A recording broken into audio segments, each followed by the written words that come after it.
Hi, everyone. This is Kathy. Came on here today to talk to you about Celeste Salone's website that was awesome, excellent. She's always got so much information. She was talking about a new fungus that's out there, and it's really been weaponized in a biolab. And this is called Mucormycosis. Anyway, this is a new pathogen, and it has been turning up in New Delhi, India, and it's been fatal for people over there. Not hundreds of people, but definitely people have died from it. And this pathogen is like the Wuhan pathogen or COVID, and that attached together, which is terrible. It is a pathogen that usually comes in through the nose, maybe from inhalation or some other way, and it can go right into your trachea and it can go right into your lungs, or it can go a different route and go from your nose and then up into your brain. So I will read this to you from my old Tabor's nursing book. It says mucormycosis is an invasive and frequently fatal infection with fungi of the family, I'm not going to say that word again, and class zygomycetes. The pathology is the fungi is responsible for having an affinity for blood vessels in which they cause thrombosis, which means like a blowout. Like if you had bubble gum and you did a bubble and then it blew out, it would do that with your vessels and you would bleed. And infarction, and an infarction means usually that also is usually muscle damage. The form of this disease that affects the head and the face usually causes paranasal sinus infections. So watch out for sinus infections during periods of ketoacidosis in persons with diabetes. So I know this is saying not to worry too much about maybe if you're not diabetic, but honestly, a lot of people get sinus infections nowadays, including myself.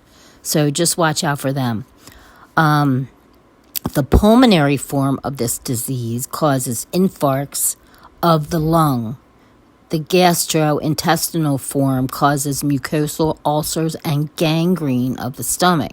This disease is contracted by inhaling it or ingesting it of the fungus by susceptible individuals. I would think susceptible people would be like people that have like COPD or the young children, something like that. But let's not forget people that have HIV or AIDS. They would be very susceptible to something like that. So if you have like an underlying condition, you're going to be very susceptible to that. This was also the culprit in the Irish potato famine, one of the reasons I'm here. And 1 million people died. Now, why am I showing you all this food? Well, Celeste said that her lemons and limes and orange trees died, I think, from this. And she lives in Montana, has a greenhouse, and even has the greenhouse aerated. But it still killed her trees. And she used to get a lot of, a lot of fruits off of those trees. And now, of course, they've died. So she says to clean your pots like about 180 degrees. This is before you plant. And even you could rinse them with bleach. Sulfur is very good for peppers and tomatoes. I'm just repeating what she said. And also cinnamon, red algae, grapes, coconut oil. These are all antifungals. But we have to really start to learn how to even grow in our houses. I mean, I know this is like crazy, but all these plants and vegetables are outside. She even got it in a confined greenhouse. So we really have to watch everything we eat. We have to watch really washing our fruits and vegetables and make sure they're nice and clean before we even chop into them. We have to do all those things. We're so lucky here in America. All the food that we have and those harvests and the tables we've sat at, and we even give our food to other countries. We're lucky.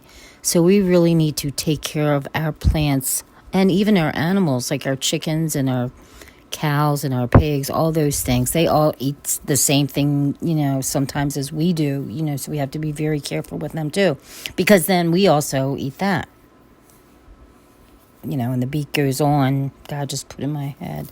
So always ask the supreme physician to look out for you, which is God the Father. Say your prayers every day, wash your hands every day, and wear a mask.